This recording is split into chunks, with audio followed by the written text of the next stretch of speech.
असेल तर भक्ती खोटी आहे विठ्ठल।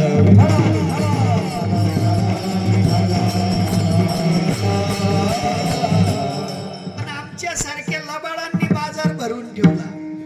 कोणी? आमच्या सारख्या लबाडांनी बाजार भरून ठेवला आणि आम्हालाच माहित नाही। आम्ही आरडा ओरडा चालू आहे आमचा, देव घ्या कोणी हो देव घ्या कोणी, देव घ्या कोणी हो देव घ्या कोणी, देव घ्या कोणी हो देव घ्या कोणी, देव घ्या कोणी हो देव घ्या कोणी। ऐताला घर तू सोनी, ऐताला घर तू सोनी, देवना लगे हो देवना लगे, देवना लगे हो देवना लगे, देवना लगे हो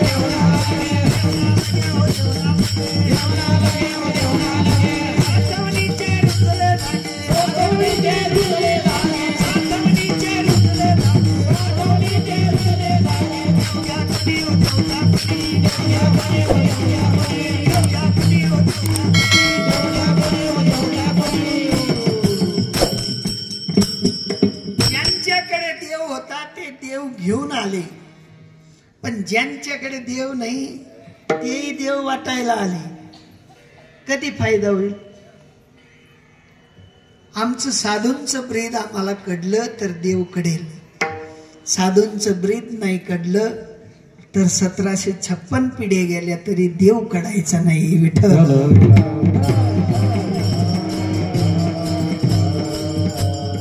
तुम्ही आपण व्यवहार करतो, गेंदेन जी होते ती ओळखीत होते का अनोळख्या व्यक्तीला 5000 देतात? गेंदेन आता ज्यांना पेटी येत नाही त्यांना बसवल्यावर त्यांना सांगा का पांढरी 4 ने काळी 3 ने काळी 2, कधी कधी बोट फिरवेल तो मोजत बसेल ना पट्ट्या 1 2 3 4 नाही का? पण ज्यांना ओळख आहे काळी 2 धरा, ज्यांना ओळख आहे तो काळी 2 धरा का तिथले तिथे ठेवेल पंचमोर नाही ना, लगेच बदल होतो लगेच। जसा ओळखीतनं मात्र तुमचा आपला व्यवहार आहे तशी देवाची आणि आमची ओळख झाली पाहिजे। ओळखीला हरी साठविला पोटी, होता त्याचे भेटी दुःख पेचे, होता त्याचे भेटी दुःख पेचे, होता त्याचे भेटी दुःख पेचे, होता त्याचे भेटी दुःख पेचे। ओळखीला हरी साठविला पोटी, ओळखीला हरी साठविला पोटी,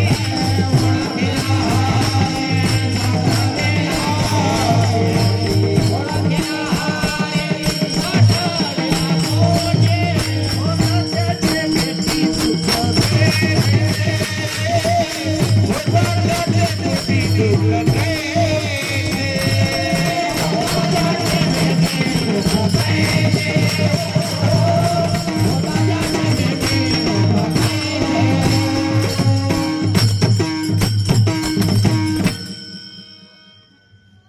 4 लेकरं हॉटेलमध्ये गेले आणि त्या हॉटेलच्या भिंतीवर मात्र आंबे, चिकू, पेरू, सफरजन, केळी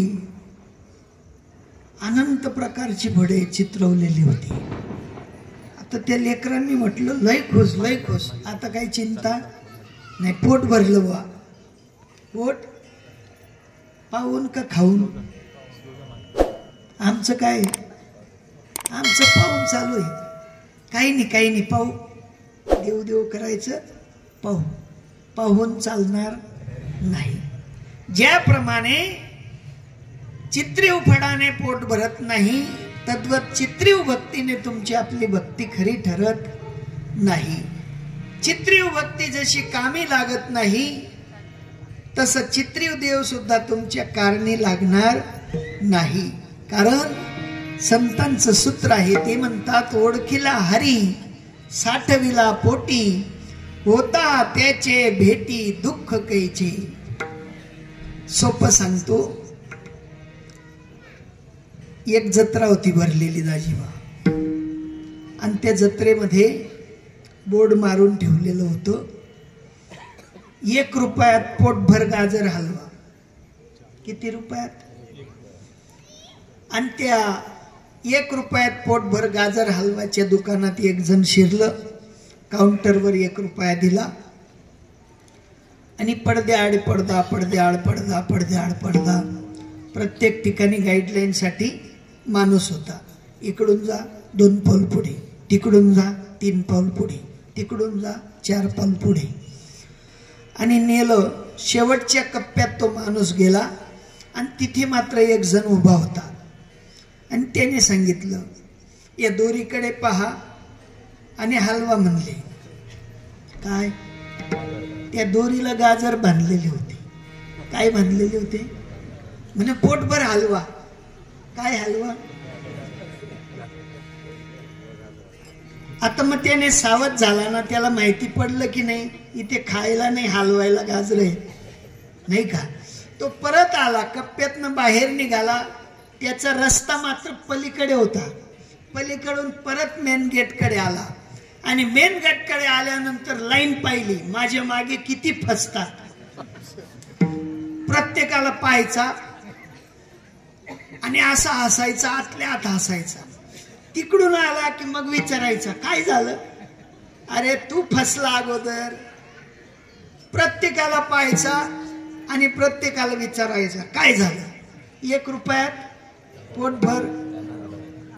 आता तिथे खरं काय आणि खोटं काय जाणल्यानंतर जागृती पाहिजे ना, सांगायला पाहिजे फसू नका ना येड्या होन, तिथे गाजर हलवा नाही, गाजर हलवा आहे.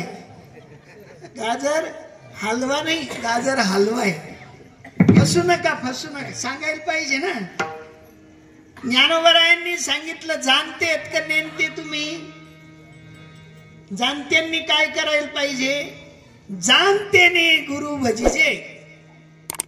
जाणत्यांनी गुरुला भजायचे. साधूची आणि शिष्याची मर्यादा ज्यांनी सांभाळली ते देव झाले. काय झाले? आणि साधूची आणि शिष्याची ज्या दिवशी मर्यादा शिकायला सुरुवात होते त्या दिवशी पिंडातला देव तुम्हा आपल्याला पाहायला भेटतो, यात संदेह नाही. अभंगाचं प्रथम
नाही. पिंड म्हणजे देव नाही.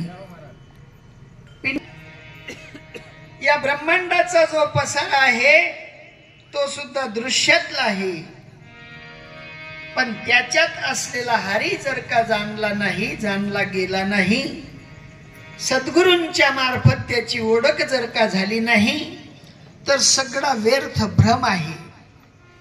म्हणून भ्रमात अटकायचं नाही. भ्रमातनं निघण्यासाठी साधूंनी तुमच्या आपल्यासाठी पायऱ्या तयार केल्यात. कितीतरी त्या हरीशी आमची चर्चा व्हावी, हरी आमचा व्हावा, आम्ही हरीचे व्हावे, असं जर का तुम्हा आपल्याला वाटत असेल तर तद्विधी प्रणिपातेन परिप्रश्नेन सेवया उपदेक्षन्ति ते ज्ञानम ज्ञानिनम तत्वदर्शिनः. ते तत्वदर्शी संत तुमच्या आत असलेल्या हरीशी गाठ घालून देतील. एकदा गाठ घातली की मग मात्र ती अनंत जन्मापर्यंत टिकणारी गाठ आहे. या जन्मापुरती मर्यादित राहणार नाही. कारण अनंत जन्माचा विचार जर म्हटला तर राजा जड भरत होते. त्यांनी तपश्चर्या केली. तपश्चर्यानंतर त्यांना कुठेतरी सूक्ष्म वासना त्या पाडसाची लागली. पाडसाच्या जन्मात गेले. पाडसाच्या जन्मात सुद्धा त्या सूक्ष्म वासनेने पाळस बनावं लागलं. परंतु त्या आत बांधून दिलेल्या गाठीने त्यांना तिथून सुद्धा मुक्तता प्राप्त झाली. तद्वत तुम्हा आपल्याला सुद्धा तुमच्या आपल्या जीवनामध्ये फक्त या जन्मापुरती भक्ती करायचं शिकू नका. जर का नुसतं या जन्मापुरतं राहिलं असतं तर त्यांनी म्हटलं नसतं जन्मोजन्मी आम्ही बहुपुण्य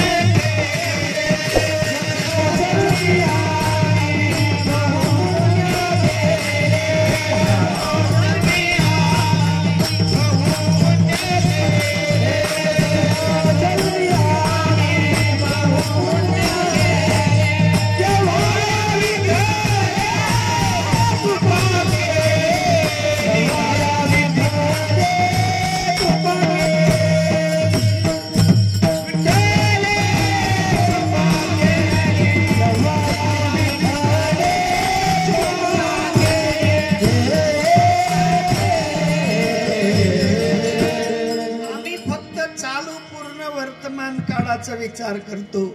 पुढला विचार कधी करत नाही. पुढील विचार करून चला. आज पुरता विचार करू नका. जर आज पुरता विचार केला तर परत आपल्या बोकांडी दुःख बसल्या वाचून राहणार. बोकांडी दुःख बसू नये. आपल्या डोक्यावर दुःखाचा डोंगर कोसळू नये म्हणून तुम्हा आपल्याला अहर्निशी रात्रंदिवस ध्यास लागायला पाहिजे. काही म्या उद्धार पावेन, काही कृपा करील नारायण. ऐशे तुम्ही सांगा संत जन, करा समाधान चित्त माझे. माझ्या चित्ताची जी काही अबैठक आहे तिला बैठकीत आणा. तिला बैठकीत आणण्यासाठी साधूंना विचारावंच लागेल. एखाद्या अनोळखी गावात गेलोत आणि त्या अनोळखीत गावात गेल्यानंतर जर का आम्हाला रस्ता दुरुस्त झाला नाही, ते गोपाडे बाबांचं गाव कुठलं कडूस नाही, त्याच्या पुढे जावं लागतं. पानमनवाडी.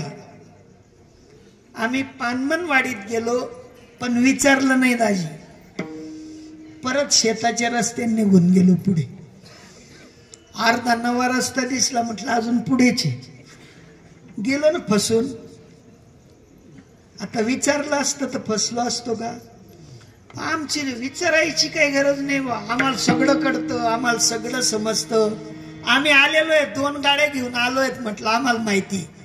फसलं पुढे जाऊन. फसायचं नाही. पण आमची फसगत चालूच आहे. एक शिकारी होता आणि तो शिकारी रोज शिकार करायचा. रोज शिकारीला जायचा, दाणे टाकायचा, कबूतर पकडायचा, शिकार करून घरी यायचा. असं त्यांचे पिढीजात चालू होतं. आणि पिढीजात चाललेला उद्योग जोरात होता. एका सुज्ञ महात्म्यांनी एका कबुतराला पाडलं आणि त्या कबुतराला आपली भाषा शिकवली आणि सांगितलं, मी जसं बोलतो तू तसं बोलत चाल. आता त्या कबुतरांनी ऐकलं, मी जसं बोलतो तसं तू बोलत चाल. आता त्याने ते ऐकलं पण ते एकचदा बोलले, परत परत बोलले नाही. त्या कबुतराने समजून घेतलं आता याच्या पुढे आपल्याला हे बोलायचं नाही. मग कबुतराला शिकवताना त्यांनी शिकवलं, शिकारी आएगा, दाना डालेगा, जाल बिछाएगा, फसने का. रोज रटन 1 महिना रटन करून घेतलं आणि रटन केल्यानंतर त्या कबुतराला मुक्त करून दिलं. आता 100 पाहुण्यामध्ये एक नवा पाहुणा जर आला तर लोक त्याच्याकडे विशेषत्वाने पाहतात. नवीन आहे, कोण आहे, कुठला आहे, काय आहे, नवीन आहे, कोण आहे, कुठला आहे, काय. त्या सगळ्या कबुतरांनी त्याला घेरलं आणि विचारायला सुरुवात केली. त्याने फक्त पहिल्यांदा काय सांगितलं, मी जे सांगतो कुणाला सांगायचं. बस लगेच त्यांनी सुरुवात केली. कुठले म्हणले, काही विचारू नका, आता मी बोलतो ते शिका. शिकारी आएगा, दाना जाल फसने का. त्यांनी एकदा रटन चालू केलं तर सगळ्यांच्या मुखारविंदातनं तोच शब्द, शिकारी आएगा, दाना डालेगा, जाल बिछाएगा, फसने का. आता तो कबूतर धरणारा आला आणि त्याला भाषा काढायची कबुतरांची. ते म्हणले, लय हुशार झाले वा इथले कबूतर. तर ते मला आले आले म्हणायला लागले. म्हणले, शिकारी आएगा, दाना डालेगा, जाल बिछाएगा, फसने का नाही. त्याने हाताश होऊन झाड वाढलं आणि परत निघून गेला. दाणेही टाकले नाही, झाडही टाकलं नाही आणि गेला रिटर्न. त्या सुज्ञ महात्म्यांनी त्या कबूतर धरणाऱ्याला विचारलं. म्हणले, का रे बाबा, आज काही शिकार नाही केली काय. म्हणले, बाबा काय सांगावं, वापीतले कबूतर लय हुशार झाले. शिकारी आएगा, दाना डालेगा, जाल बिछाएगा, फसने का. कौन आएगा, शिकारी, दाना, जाल, फंसने का.